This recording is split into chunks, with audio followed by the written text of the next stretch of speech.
This is a brand new patient who came into our office. They hadn't worn their retainer for about a year with another orthodontist, just moved to the area, and their only concern is to take care of this tooth. So I've highlighted this tooth.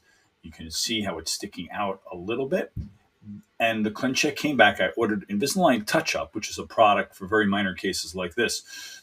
8 aligners comes back. Now I want you to look at the overall effect. If you look at this tooth, you can kind of see how it is rotated. So the mesial is out. We need to rotate that in. Maybe the distal's out a little bit. The ClinCheck comes back, and I'm going to just show you what the sum total of the 8 does.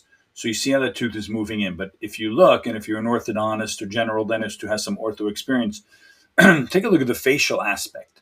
You'll see how it's moving out on the buccal. Now, that's called buccal root torque. But right now, the tooth does not look particularly deficient there. And this is a much harder movement for what should be a simple movement. You see the tooth is basically being asked to move in such a way that the root is moving out.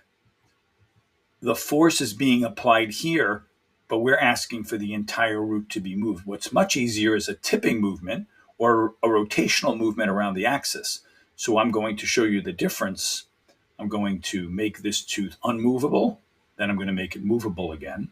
And now I'm going to rotate it around its axis.